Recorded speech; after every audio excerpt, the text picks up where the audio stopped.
ചെമ്മണ്ണൂരിന്റെ വെട്ടിയില്ല നമ്മുടെ വെട്ടി എന്ന് ചോദിച്ചു നോക്കുമ്പോ പറഞ്ഞത് ബോബി ചെമ്മണ്ണൂർ 4 ദിവസം കയറുന്നത് മൂപ്പര് നീട്ടല്ലാണ്ടാണോ വെട്ടാഞ്ഞത്? അല്ല, ഞാൻ പറഞ്ഞത് അങ്ങനെയല്ല. ഈ പയ്യന്റെ ആരോഗ്യസ്ഥിതിയാണ് നമുക്ക് പ്രധാനം. നിങ്ങളുടെ മകന്റെ ആരോഗ്യസ്ഥിതിയാണ് നമുക്ക് പ്രധാനം. ഞങ്ങളെ കൊണ്ട് പറ്റുന്ന എല്ലാ രീതിക്കും ഞങ്ങൾ നോക്കും. ഇപ്പൊ ഇമോഷണലി ഡൗൺ ആണ് മണവാളൻ, മെന്റലി ആകെ ബ്രോക്കൺ ആണ്, സങ്കടപ്പെട്ടിരിക്കും. ഞാൻ മണവാളിന്റെ പെങ്ങളാണ്. കഴിഞ്ഞ ദിവസം ഉപ്പയും ഉമ്മയും ഒരു പ്രസ് മീറ്റിംഗും കാര്യങ്ങളൊക്കെ നടത്തിയിരുന്നു. അതിൽ കുറച്ച് കാര്യങ്ങളൊക്കെ പറഞ്ഞു, ഉണ്ടായ സംഭവങ്ങൾ എന്താണ് അതൊക്കെ പറഞ്ഞു. അപ്പൊ അതിൽ കുറെ ആൾക്കാർ പറയുന്നുണ്ട്, അല്ലെങ്കിൽ റിയാക്ട് ചെയ്യുന്നുണ്ട്, അവൻ നല്ല കാര്യം പുണ്യപ്രവൃത്തി ചെയ്തിട്ടല്ല അകത്ത് പോയിട്ടുള്ളത്, അല്ലെങ്കിൽ നല്ലൊരു കാര്യത്തിനല്ല അകത്ത് പോയിട്ടുള്ളത്. അപ്പോ അതിനെക്കുറിച്ച് ഒരു ചെറിയ സംഭവം. പ്രായപൂർത്തിയാവാത്ത പെൺകുട്ടി പീഡനത്തിനിരയായി ഗർഭിണിയായ കേസിൽ DNA പരിശോധനാ ഫലം നെഗറ്റീവ് ആയതോടെ കഴിഞ്ഞ 35 ദിവസമായി ജയിലിൽ കഴിഞ്ഞ 18-കാരന് കോടതി ജാമ്യം അനുവദിച്ചു. നമുക്ക് ചെയ്ത കുറ്റത്തിനാണ് പേടിക്കേണ്ട ആവശ്യമുള്ളൂ, അല്ല ചെയ്യാത്ത കുറ്റത്തിന് ഒരിക്കലും ഒരു പേടിയും പേടിക്കേണ്ട. ഈ ചെക്കനെ ശ്രീനാഥ് എന്ന് പറഞ്ഞിട്ടുള്ള പയ്യനാണ്, തിരുവരങ്ങാടി, മലപ്പുറം. ഈ സംഭവത്തിൽ 35 ദിവസം ആ ചെക്കനകത്ത് വരുന്നു ചെയ്യാത്ത കുറ്റത്തിന്റെ പേരിൽ. 35 ദിവസം കഴിഞ്ഞപ്പോൾ DNA ടെസ്റ്റിലാണ് അറിയണത് ഓൻ തെറ്റ് ചെയ്തിട്ടില്ലാന്ന്. ഓനും തെറ്റ് ചെയ്യാതെയാണ് അകത്ത് പോയത്. അതുപോലെ മണവാളൻ തെറ്റ് ചെയ്തോ ഇല്ലേ എന്നുള്ളത് നമുക്കറിയില്ല, അത് തെളിയട്ടെ ആദ്യം. അതുപോലെ തന്നെ അടുത്തൊരു കേസ്. കാരണം എന്താണ്?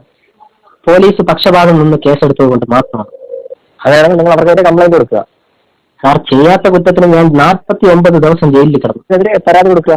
49 ദിവസം എന്നെ ജയിലിലാക്കിയതും 17 ദിവസം എന്നെ മെന്റൽ ആശുപത്രിയിലാക്കിയതും തിരിച്ചു കിട്ടുമോ? ഇനി എന്റെ നഷ്ടപ്പെട്ടു പോയ എന്റെ ഇമാജിനേഷൻ എനിക്ക് തിരിച്ചു കിട്ടുമോ? ഇല്ലാത്ത കേസ് എന്റെ തലയിൽ കെട്ടിവെച്ചു. അതുകൊണ്ട് ഞാൻ മരിക്കാൻ പോവുകയാണ്. ഇത് അമൽജിത്ത് എന്ന് പറഞ്ഞിട്ടുള്ള പയ്യൻ, ട്രിവാൻഡ്രാണ്. അമൽജിത്ത് എന്ന് പറഞ്ഞിട്ടുള്ള പയ്യൻ 28 വയസ്സ്. ഈ ചെക്കന് 49 ദിവസം ജയിലിലും 17 ദിവസം മെന്റൽ ആശുപത്രിയിലും ഇട്ടു. കള്ളക്കേസായിരുന്നു. എന്നിട്ട് ഈ ചെക്കൻ പോയിട്ട് ആത്മഹത്യ ചെയ്തു. ആർക്ക് പോയി? ആ ചെക്കന്റെ വീട്ടിലേക്ക് പോയി. ഇത് നമ്മള് ഇപ്പൊ ഇത്രയും നാളെ ചെക്കൻ ജയിലിൽ കിടന്നാവും പറഞ്ഞ് കള്ളക്കേസായിരുന്നു, തിരിച്ച് ജയിലിൽ ഇവർക്ക് തിരിച്ച് കേസ് കൊടുത്തായിരുന്നില്ലേ? തിരിച്ച് കേസ് കൊടുത്ത അത്രയും നാളെ ഇത്രയും ആൾക്കാർ പറഞ്ഞുണ്ടാക്കിയ കാര്യങ്ങളൊക്കെ ഇല്ലാതെയാവും. ഒരാളെ കുറിച്ചൊരു കാര്യം പറയുമ്പോൾ ആരും ചിന്തിക്കാനുള്ളതാണോ ഇല്ലാത്തതാണോ? ഇപ്പൊ മണവാളനായാൽ പോലും ഇപ്പൊ ജയിലിൽ പോയിട്ടുള്ളത് ശിക്ഷയ്ക്ക് വിധിക്കപ്പെട്ടിട്ടല്ല, ശിക്ഷയ്ക്ക് വിധിക്കപ്പെട്ടിട്ട് പോയിട്ടുള്ളതല്ല. മണവാളൻ പോയിട്ടുള്ള ജുഡീഷ്യൽ കസ്റ്റഡിയിൽ 14 ദിവസത്തേക്ക് റിമാൻഡിലായിട്ടാണ്. പിന്നെ അതുപോലെ FIR പറയുന്നുണ്ട് മണവാളൻ അത് ചെയ്തു, മണവാളൻ ഇത് ചെയ്തു. FIR മണവാളന്റെ പേര് പോലും ഇല്ല. FIR മണവാളന്റെ പേര് പോലും ഇല്ല. നിങ്ങൾക്ക് ആർക്കും വേണമെങ്കിൽ നമുക്ക് ആർക്കും വേണമെങ്കിൽ FIR ഡൗൺലോഡ് ചെയ്ത് വായിക്കാൻ പറ്റും. 423 FIR നമ്പർ 423. സമയം കിട്ടുമ്പോൾ ഒന്ന് വായിച്ചു നോക്കി. അതിന് മണവാളിന്റെ പേര് പറയുന്നില്ല, ഒന്നാമത്. പിന്നെ ഈ പറയപ്പെടുന്ന പിള്ളേര് വിദ്യാർത്ഥികൾ എന്നാണ് പറയുന്നത്. FIR വിദ്യാർത്ഥികൾ എന്നല്ല പറയുന്നത്. FIR വിദ്യാർത്ഥികൾ എന്നല്ല ഉള്ളത്. നമ്മൾ ഈ 26 വയസ്സ് വരെ സപ്ലൈ ചെയ്തിരുന്നാലോ കോളേജിന്റെ ചുറ്റും തെണ്ടിത്തിരിഞ്ഞ് നടന്നാലോ നമ്മൾ വിദ്യാർത്ഥികളാവില്ല. അതൊരു കേസ്. പിന്നെ ഈ പിള്ളേര് വേറൊരുത്തന്റെ തലയ്ക്ക് മദ്യക്കുപ്പി കൊണ്ട് തലക്കടിച്ച് 89 സ്റ്റിച്ച് ഉണ്ട്. 89 സ്റ്റിച്ച് ഉണ്ട്. കള്ള് കുടിച്ച് വേറൊരു പയ്യന്റെ തലക്കടിച്ച് ഇവിടെ അടിച്ച് 89 സ്റ്റിച്ച് ഉണ്ട്. ആ പോക്ക് ഒരു വേറൊരുത്തനെ തലക്കടിച്ച് കൊല്ലാൻ ശ്രമിച്ച് കള്ളും കുടിച്ച് വണ്ടി ഓടിച്ച് പോണതാണ്. ആ പോക്കിലാണ് ഇവര് ഈ വീണിട്ടുള്ളത്. കാനയിലേക്ക് വീണിട്ടാണ് ഈ പരിക്ക് പറ്റിയിട്ടുള്ളത്. ഈ കള്ളു പിടിച്ച് വണ്ടി ഓടിച്ചു കഴിഞ്ഞാൽ ആരായാലും കാനയിലായാലും കൊക്കയിലൊക്കെ വീഴും ഗൈസ്. കള്ളു പിടിച്ച് വണ്ടി ഓടിച്ചു കഴിഞ്ഞാൽ അങ്ങനെയാണ്.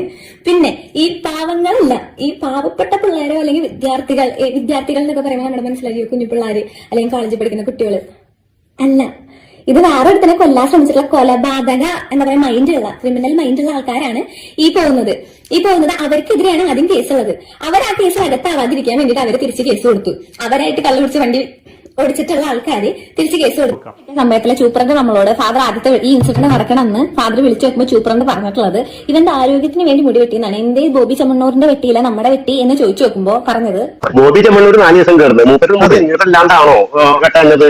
അല്ല, ഞാൻ പറഞ്ഞത് അങ്ങനെയല്ല. ഈ പയ്യന്റെ ആരോഗ്യസ്ഥിതിയാണ് നമുക്ക് പ്രധാനം. നിങ്ങളുടെ മകന്റെ ആരോഗ്യസ്ഥിതിയാണ് നമുക്ക് പ്രധാനം. ആരോഗ്യത്തിന് വേണ്ടിയിട്ടാണ് മുടി വെട്ടിയിട്ടുള്ളത്. 26-27 വയസ്സായിട്ട് അവൻ ഇല്ലാത്തൊരു ആരോഗ്യം അവർ മുടി വെട്ടിക്കൊണ്ട് ഉണ്ടാക്കി കൊടുക്കാൻ നോക്കുന്നു. എന്നിട്ട് ഇപ്പൊ പറയുന്നത് മറ്റുള്ള ജയിലിലുള്ള ആൾക്കാർക്ക് ബുദ്ധിമുട്ടായതുകൊണ്ടാണ് വെട്ടിയെന്നാണ്. എന്തോ ഒരു ഭാഗ്യത്തിന് മറ്റ് ജയിലിലുള്ള ആൾക്കാർ ഇവന്റെ തലയോ കയ്യോ കാലോ ഒന്നും ബുദ്ധിമുട്ടാണെന്ന് പറഞ്ഞില്ല. അതിന് ഞങ്ങൾക്ക് നന്ദിയുണ്ട്. അപ്പൊ ഈ മണവാളൻ എന്ന് പറഞ്ഞവന്റെ കേസ് ഇപ്പൊ എങ്ങോട്ടാണ് പോയിക്കൊണ്ടിരിക്കുന്നത്? ഞാൻ ആദ്യം തന്നെ പറയാം, എനിക്ക് ഈ മണവാളൻ എന്ന് പറഞ്ഞ അവന് തീരെ പിടിക്കൂല. കാര്യം ഇവന്റെ വീഡിയോസ് ഒക്കെ ആണെങ്കിലും ഇവന്റെ ഈ പ്രാങ്ക് ആണെങ്കിലും ഒന്നും എനിക്ക് തീരെ പിടിക്കാത്ത ഒരാളാണ് ഞാൻ.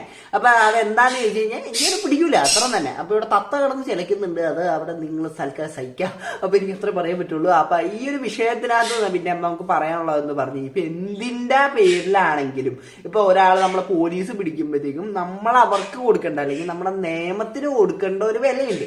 ആ ഒരു വിലയൊന്നും കൊടുക്കാണ്ട് കിടന്നൊരു പൊട്ടം ചിരിക്കണ പോലെ കിടന്ന് ചിരിച്ചിട്ടിരിക്കണതാണ് നമ്മൾ ഈ മണവാളന്റെ കേസിനകത്ത് കണ്ടത്. ഇനി പുള്ളിക്ക് മെന്റലി വല്ല പ്രശ്നം ഉണ്ടോയെന്നൊന്നും എനിക്ക് അറിഞ്ഞുകൂടാ. ചിലപ്പോൾ അതിന് അങ്ങനെയൊക്കെ മുടി വെട്ടിക്കഴിഞ്ഞപ്പോൾ പുള്ളിക്ക് എന്തോ മെന്റലി എന്തൊക്കെയോ വിഷയമൊക്കെ എന്നൊക്കെ പറയുന്നുണ്ട്. അതെന്തായാലും ഒരു പ്രത്യേക ഒരു ഇതായിപ്പോയി. മുടി വെട്ടിക്കഴിഞ്ഞപ്പോഴത്തേക്കും മെന്റലി ഇതാവുന്നത്.